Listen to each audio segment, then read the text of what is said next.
Mr. Machado. Like, had the when we were charged, when the commission was charged with doing the review of the primary zone, it was felt the boundary review without any objection from the commission that Bethel Island should be included within the primary zone. Had that taken place, this conversation would probably be different. Right. The problem that the commission wrestled with was to even suggest opening up the legislation for reconsideration of those boundaries, knowing the work that was put in to establish the boundaries between the secondary and the primary zone in 1992. Saying that doesn't preclude looking at trying to go after something like that in future legislation, depending with the type of support that would constrain the discussion to the report that was issued to the legislature and try to preclude any either massive expansion beyond or contraction of. And that was the concern on both sides of the issue within the commission. If we open it up for discussion, there was those that said shrink the primary zone, and there was those that were saying include the whole the definition of the delta and the secondary zone as part of the primary zone. And that's what led the commission to say, we'll submit the report without recommendation. Right. Now, what I would ask that the council consider, that in this, that whatever language they take, that there is a delineation of the communities within the primary zone that have been defined by statute as the unincorporated areas, along with the wording of legacy communities, and with something else that says the exception to include those that would be outside of the primary zone. I would not want to put some sort of shadow over the definition of the of the unincorporated communities within the primary zone that the commission has oversight over. So you're suggesting that should we use the approach taken, at least text surround that to explain that the Delta Plan, at least in this first iteration, is focusing on legacy communities within the primary zone only for purposes of this plan. Is that what you're talking about? Yes. Well, yes, and have close to that, and have some reference back to the text in the Act, where the 1992 Act, that ties it as unincorporated cities, because they didn't use that term in the 1992 Act. As the author of the 1992 Act, Patrick?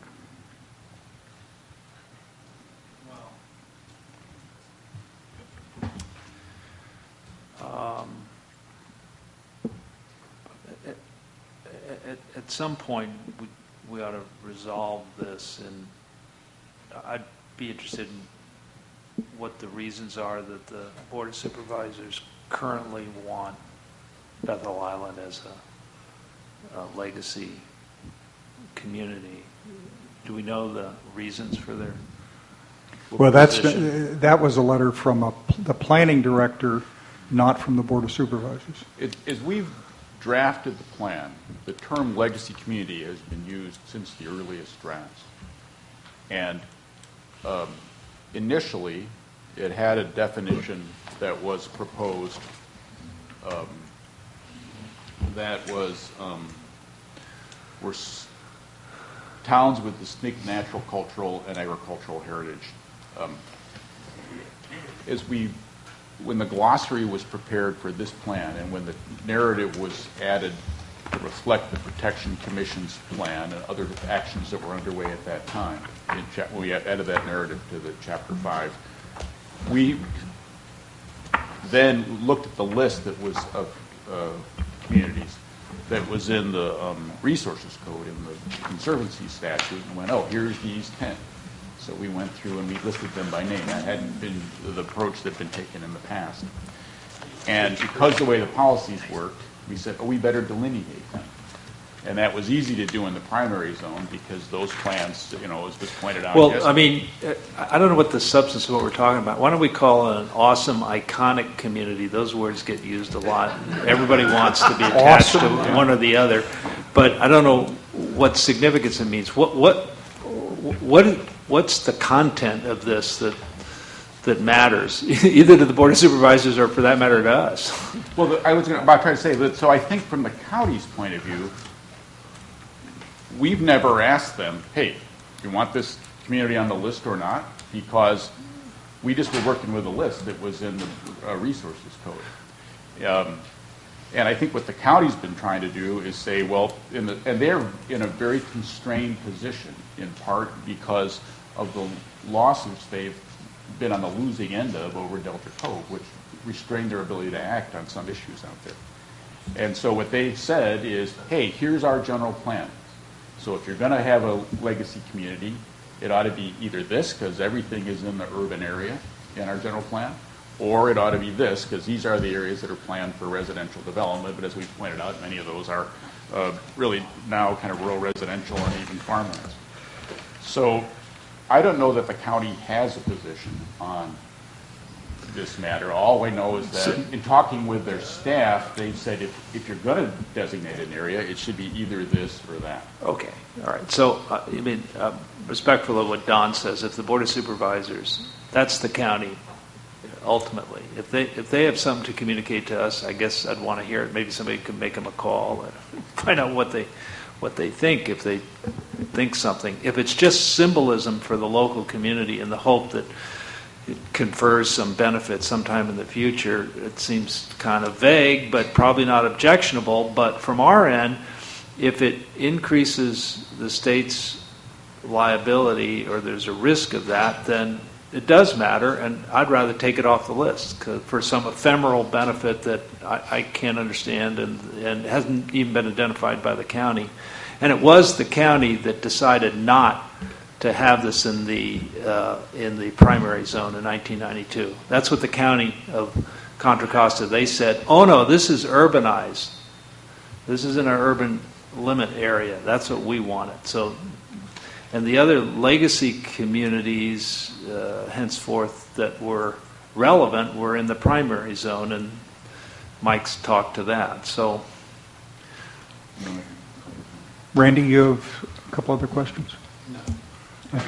Okay. Patrick covered the question I had. Okay. Ms. Gray? Actually, I think Pat's suggestion in terms of calling is a good one. If we cannot reach anyone in the county, I think Supervisor Natoli's request to wait and get more information input, I think is reasonable. And so I'm willing to hold it over until those folks come and speak. Initially, I was going to make a motion, but Supervisor Natoli had some concerns.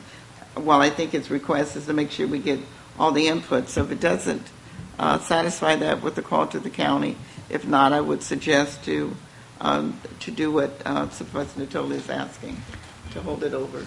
Randy? Well, clearly we have a difference of opinion.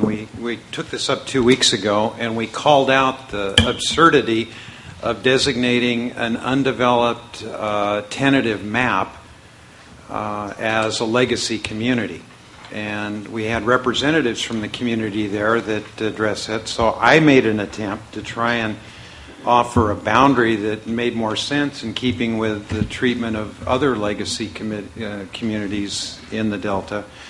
But having heard what I heard yesterday, I'm of the opinion that it doesn't rise to the level of a legacy community. It probably opens up the state to additional liabilities and probably doesn't grant that particular community any distinct benefits. So I would be one in support of proceeding with adopting 9 and 10 and deleting Bethel Island, with the addition of deleting Bethel Island as a designated legacy community, and I'd offer that as a motion. Okay. Well, we've got a motion. Is there a second? Patrick, did you second that? I'll second it, but Don, I was going to turn to Don next. Do we think the Board of Supervisors has an interest in this, or they're just staying silent and letting the local residents make their case, and they don't want to get in the way of them, and they just assume we resolve it? our choice. Well, I left a message. I called my colleague, Supervisor People, last Yeah. night. It was, and left him a message. I hadn't heard back this morning. Again, I don't know whether she's out of town or whatever. And I called Mr. Greitzer as well and got his phone message that he was out of town. So I was attempting to get some information. I know that in working through the process at the DPC relative to the look at the primary zone, certainly the county was, they were engaged in that conversation, and certainly Supervisor People and her colleagues were engaged in that. As to any official position, Patrick, you just haven't had a chance to get communication relative to whether they're deferring to us. But, I mean, their planning director, Mr. Greitzer, certainly attends many of the meetings with the county's coalition, is very engaged there, so I think he's pretty knowledgeable about it. When the Delta Protection Commission made its recommendations on boundary changes and did not recommend change for Bethel Island, were the Contra Costa County people in support of that? Mike, do you remember? The report made the recommendation to include the Contra Costa County people were in favor of doing that, Okay. and the commission accepted that. It's the report. It's the report that was forwarded without any recommendation from the commission. So they were supportive of having Bethel Island be considered. Everything for in the primary zone. report was supported by the commission. Bethel Island in particular was supported by the county. Bethel Island in total or a portion thereof? In total. In total. But That was for boundary that was shifts. That was to be and I- included in the Primary boundary, zone. in the primary zone. There was no question. The question of whether or not it was declared to be a legacy community or an unincorporated town to be considered as the other unincorporated towns in the primary zone was never raised. Okay. Is there anyone else in